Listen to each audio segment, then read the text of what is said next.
संतोष दीक्षित भैया के बारे में जितना बखान करूं कम है। सबसे पहले तो उन्होंने आज एक बहुत अच्छा चीज अपने कार्यक्रम में किया है। महिलाओं को हरे रंग की साड़ी इन्होंने पहले से ही वितरण कराया था।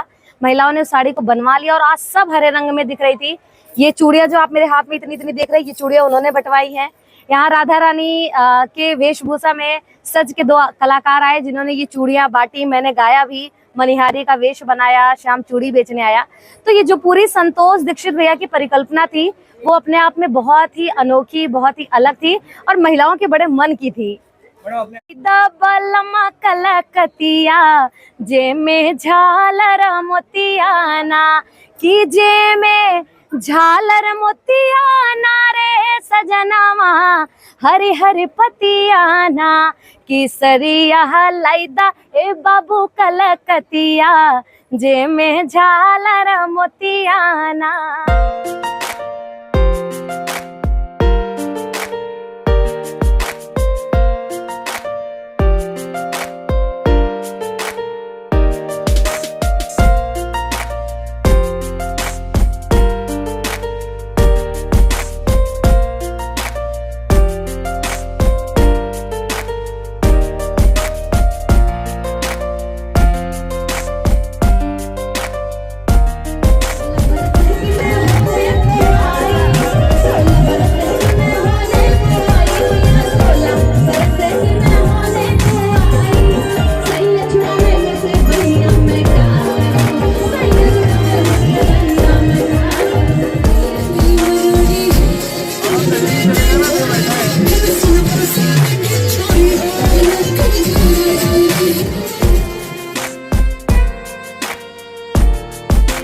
अभियान सामाजिक संस्कृति संस्था द्वारा मीरा भाईंदर शहर में एक भारत श्रेष्ठ भारत संकल्पना के अंतर्गत सावन महोत्सव स्त्री शक्ति सम्मान कजरी महोत्सव मीरा भाईंदर शहर में आज किया गया, जहां पे इस कजरी महोत्सव में हजारों की संख्या में मीरा भाईंदर शहर की महिलाओं ने इसका भरपूर आनंद लिया। यहाँ पे 2 गायिका भी आए थे जिन्होंने कजरी के गीत गाए। उनके गानों पर यहाँ पे जो महिलाएं आई थी यहाँ पे नाची झूमी, क्योंकि सावन के महीने में ही कजरी के गीत गाए जाते हैं और झूमे जाते हैं। यहाँ पे राधा कृष्ण की यहाँ पे एक जोड़ी भी थी जो राधा कृष्ण के गानों पर उन्होंने यहाँ पे डांस किया। आज के इस कार्यक्रम में प्रमुख उपस्थित के तौर पे भारतीय जनता पार्टी के नेता अमरजीत मिश्रा के साथ साथ भाजपा के कई नेता यहाँ पे उपस्थित हुए थे।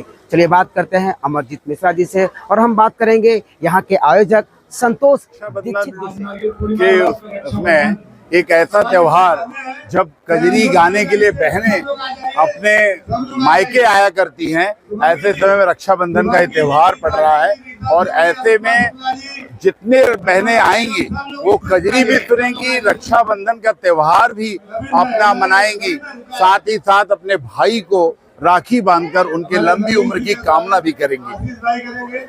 लगभग 2 दशकों से अभियान द्वारा इस तरह का आयोजन हो रहा है।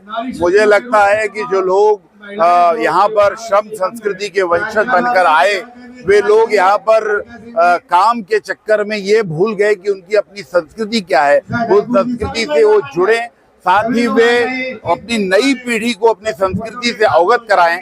इसके लिए हम कभी कजरी तो कभी उत्तर प्रदेश दिवस करके उनकी संस्कृति को जोड़ते हैं। एक सबसे बड़ी बात ये हुई है कि आदरणीय प्रधानमंत्री जी कहते हैं एक भारत श्रेष्ठ भारत। एक भारत और श्रेष्ठ भारत का अर्थ है कि 2 संस्कृतियों के बीच में आदान प्रदान का एक रिश्ता कायम हो, और इसके लिए मुझे लगता है कि सावन महोत्सव अभियान का इसलिए सार्थक है कि जब ब्रह्मानंदा पाटणकर भोजपुरी के गीत गाती हैं और उत्तर प्रदेश अयोध्या से आई हुई संजोली पांडे मराठी के गीत गाती हैं और जय जय महाराष्ट्र का उद्घोष करती हैं, मुझे लगता है कि सांस्कृतिक सेतु इससे बेहतर कोई नहीं बन सकता। और भाषाओं के बीच में जो विवाद इन दोनों हमको देखने को मिल रहा है वो इस तरह से दूर हो सकता है, क्योंकि महाराष्ट्र वो भूमि है जहां पर विंदा करंदीकर जी कहते हैं, मध्ये आव्हानाचे लावून अत्तर नजरे मध्ये नजर ठेवली आव्हानाचे देऊ उत्तर, आयुष्याचे देऊ उत्तर। और ये जो संस्कृति है ये तमाम दुनिया की चुनौतियों को स्वीकार करते हुए उसके सम्मुख जाने का है। इसलिए मराठी भाषा की ये भूमि हम सबको ये उत्तर देने के लिए ये अवसर देती है। देखिए, मुंबई शहर में 12 जगहों पर अन्य अन्य जगहों पर होने वाला है। डोंबिवली में भी होगा, रीवा में भी है, वसई में भी है, विरार में भी, और मुंबई के अलग अलग ठिकानों पर 12 जगहों पर कजरी महोत्सव होगा। मुझे लगता है कि एक बहुत बड़ी श्रृंखला जो महाराष्ट्र और उत्तर प्रदेश की संस्कृति को एक लाने के, एक रूप करने की जो स्थितियां बन रही हैं, उन स्थितियों को एक भारत श्रेष्ठ भारत के निमित्त हम एक सांस्कृतिक सेतु बनाने से 1600 किलोमीटर दूर मुंबई में रहते हैं। हमारी एक सांस्कृतिक चेतना है। वो चेतना उत्तर प्रदेश से आया हुआ व्यक्ति तो जानता है, लेकिन जो संतति यहाँ पैदा हुई वो नहीं जानती कि हमारे लोकगीतों की मिठास क्या है। हमारी माताएं बहनें किस तरह से बच्चों के जन्म पर सोहर गाती रही हैं, कैसे हम सबको होली में फगुआ गाया गीत सुनते थे, वो गीतों को संचय करके आज सावन में जब कजरी का गीत होता है, बहनें झूले पर बैठकर उस पर झूलती हैं। मुझे लगता है कि जब नई पीढ़ी का बच्चा ये सब देखता है तो एक तरह से संस्कारित होता है, और ये एक अवसर हम सब उसको प्रदान करने की कोशिश। लगभग हम लोग पूर्वांचल से आते हैं, और पूर्वांचल की जो संस्कृति का को सजो कर रखने का काम बड़े भैया अमरजीत जी करते हैं। पिछले 30 साल से कजरी करवा रहे हैं, उत्तर प्रदेश दिवस का प्रोग्राम करवा रहे हैं, उन्हीं के साथ हम जुड़े हुए हैं। मैं मीरा बहन ने पिछले 11 साल से कजरी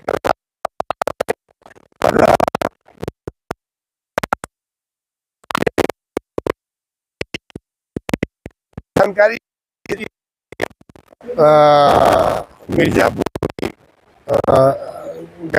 मतलब गायन शैली है, वहीं से स्टार्ट हुई है। तो महिलाएं देखिए यहाँ पे तो सब महाराष्ट्र की महिलाएं थी, अपने उत्तर प्रदेश की भी थी, गुजराती भी थी, सब लोग तो बहुत बढ़िया रहा है प्रोग्राम।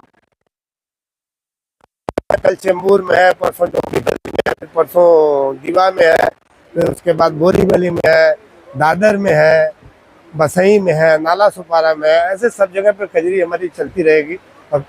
और मैं कोशिश करूंगा कि हर साल थोड़ा कुछ नया करने का। इस साल थोड़ा चूड़ी बांटने का कार्यक्रम हुआ राधे कृष्णा के द्वारा, थोड़ा वो एक अलग लुक था। हमारे जितने भी टीम वाले हैं, नवीन सिंह भाई है, सलेश पांडे हैं, आशीष द्विवेदी, रामोतार राय, कृष्णा सिंह, पिंटू चौबे, ब्रिजेश सिंह हमारे बिल्डर, और जितने भी लोग हैं अपने सब, अपने योगेश दुबे जी, सब लोग का बहुत बड़ा, राज पाठक जी, सब लोगों का बड़ा सराहनीय, राजू दुबे जी, संतोष दुबे जी, सबका बहुत बड़ा सहयोग रहा हमारे साथ में। काफी आनंद लिया आपने यहाँ पे आके, क्या कहना चाहिए? प्रोग्राम महिलाओं के लिए, एक्चुअली में महिलाओं का ही प्रोग्राम होता है। उत्तर भारतीय जो कजरी सावन में मनाई जाती है, महिलाओं का विशेष प्रोग्राम है कजरी और तीज का, उनके लिए प्रोग्राम किया गया था। उसी हिसाब से उन्होंने कजरी मेरे रग रग में है। कजरी गायन मेरा सबसे प्रिय विधा है, और अवध नगरी है वो जहाँ से मैं आई हूँ, और माया नगरी है ये मुंबई जहाँ मैं गाने आई हूँ। लेकिन महाराष्ट्र ने जिस तरीके से कजरी को अपनाया, हमारे परंपरागत चीज़ों को अपना के रखा है, ये अपने आप में बहुत बड़ी चीज़ है। इसके लिए मैं जितना धन्यवाद अदा करूँ उतना कम है। और सबसे बड़े जो बधाई के पात्र, शुक्रिया अदा करने के पात्र हैं, वो है अभियान संस्था के संस्थापक आदरणीय अमरजीत मिश्रा भैया। क्योंकि कहते हैं कि ना, चीज़ें तो सबके पास है, लेकिन उसको कौन कितना निखारता है, तो उन्होंने इसको निखारने का काम किया है। इसके लिए मैं बहुत बहुत धन्यवाद अदा करती हूँ। और साथ ही साथ उन्होंने पिछले 2 वर्षों से, ये तीसरा वर्ष है मेरा, मुझे आमंत्रित किया, इसके लिए बहुत बहुत धन्यवाद। अभी तो हमारे दर्शक को मैं शायद दिखा नहीं पाऊंगी, कजरी गाया और झमझमा के पानी बरस रहा है, इससे बढ़िया और क्या हो सकता है।